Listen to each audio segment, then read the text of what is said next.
एक गांव में पंचों की सभा लगी हुई थी। पंचों में उस गांव के 5 लोग पंच के पद पर नियुक्त थे। इन 5 में एक मुल्ला जी भी थे जो पंच के पद पर विराजमान थे, लेकिन इनकी सोच बड़ी ही रूढ़िवादी और दकियानूसी पुराने विचारों की तरह थी।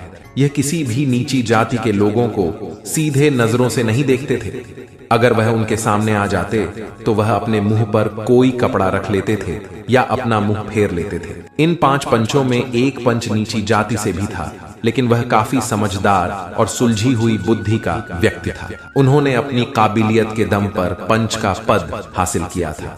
उनका नाम हरिलाल था। हरिलाल से मुल्ला जी कुछ ज्यादा ही चिढ़ते थे।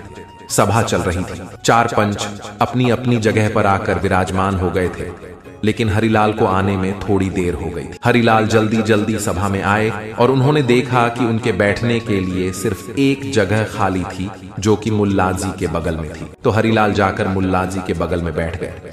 मुल्ला जी ने जैसे ही देखा कि हरिलाल उनके पास आकर बैठ गया है, तो उन्होंने अपने मुंह पर एक कपड़ा रख लिया। भरी सभा में उन्हें ऐसा करते देख किसी को भी अच्छा नहीं लगा। बाकी के पंचों ने उन्हें समझाया कि उन्हें इस तरह से हरिलाल का अपमान नहीं करना चाहिए। मुल्ला जी ने विरोध करते हुए कहा कि अगर मैं इस नीची जाति के व्यक्ति को अपने सीधे नजरों से देख लूंगा तो मुझे पाप लगेगा, क्योंकि नीची जाति के पुरखों ने बहुत ज्यादा पाप किया था। इसलिए उन्हें देखने मात्र से ही देखने वाले को भी पाप लगता है। ऐसी मान्यता है कि इन्हें देखने वाले को अगले जन्म में गधा बनना पड़ता है। सभी ने मुल्ला जी को समझाने की लाख कोशिश की, लेकिन वे नहीं माने। हरिलाल उस समय तो खामोश रहा, कुछ भी नहीं बोला, लेकिन उसने मन ही मन ठान लिया कि वक्त आने पर वह मुल्ला जी को करारा जवाब जरूर देगा। इस बात को हुए कई दिन बीत गए। एक दिन दूसरे गांव में किसी समस्या का समाधान करने के लिए 5 पंच एक साथ रास्ते से जा रहे थे। रास्ते में एक जगह हरिलाल ने देखा कि 3-4 गधे घास चर रहे थे। हरिलाल मन में सोचने लगा, यही सबसे अच्छा मौका है मुल्ला जी को सबक सिखाने का।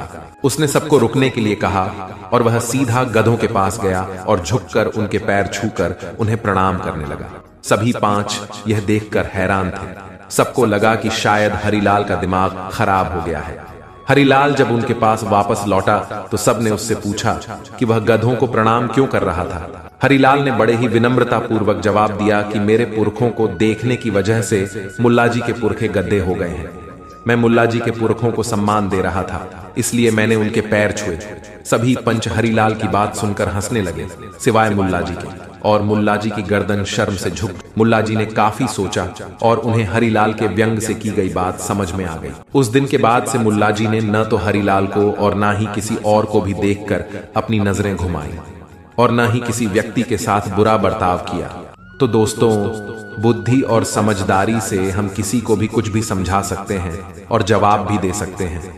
हमेशा झगड़ा करने से समस्या का हल नहीं निकलता है।